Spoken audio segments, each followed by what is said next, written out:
We spend a lot of time talking about screen these days, specifically the way kids are using them. But what about the way that adults are using them? So recent reports suggest that baby boomers may actually be checking their phone. Gen X.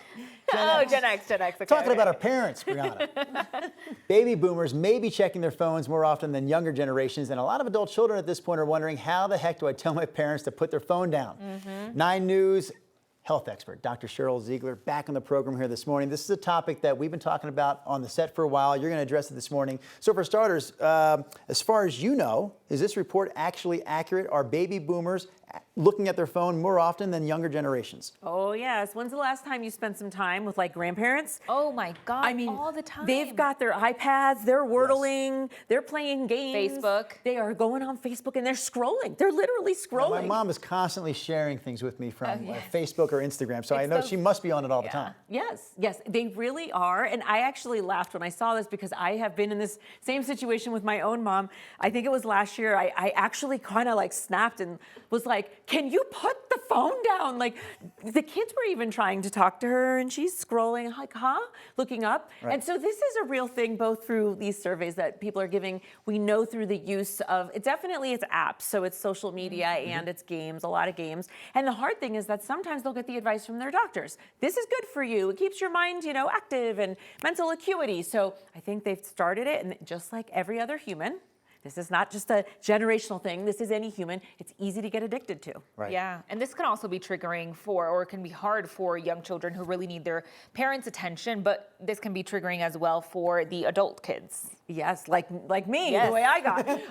It really is, and it's hard because you're like, these are my parents, so how do I tell them, like, put the screens down, it's time to focus. They're still in charge, right? Yes, it's like there's that respect, right? And I think they're sucked in just like every other human. They don't totally realize, and they do spend more time alone. So if they get up and this is what they do for 7 hours a day, then they're not used to it when all of a sudden they're visiting or someone's visiting them and they have to put it down.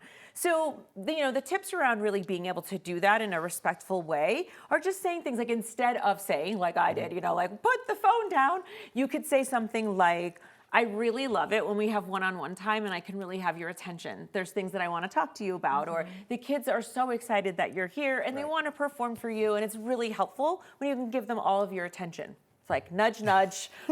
Well, I tell my mom, because she would be constantly commenting on the things that I would post on social media, mostly work-related. I know she's trying to be a supportive mom, but I'm like, hey, Mom, the cool thing about you and I is you can just tell me to my face or call me on the phone. You don't have to comment on all the posts. Let it go. Yes. Let it go. Yes. So anyways. I mean, you can be blunt like that, right? If that's harder, if you don't think your parent is going to respond to that. But I would say that, of course, we always worry about, older populations, that they don't feel connected or that they feel lonely. And so I think there's a balance of us saying, like, I think it's so fun that you can play social games or you can go on social media.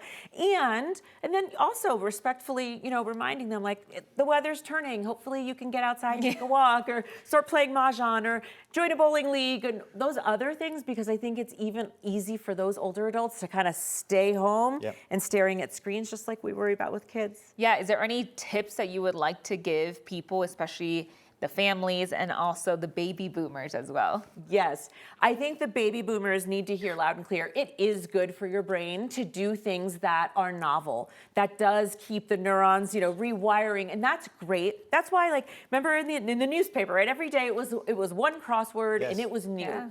So I just would want to remind baby boomers, what's not great for your brain is, first, you try something novel, that's check good, but then you keep doing that over and over. It's no longer really novel. Yes, even though the challenges are different, now it starts to become rote and it becomes more like an addiction, or at least a dependency on that kind of rote behavior. So I think that novelty effect wears off. So just knowing there's other ways to get that stimulation for your brain, and maybe just the feeling of not being lonely. I like the New York Times mini games. Yes. The Wordle. Yes. And things like that. People love Wordle. Yes. Dr. Ziegler, thank you for that great advice this morning.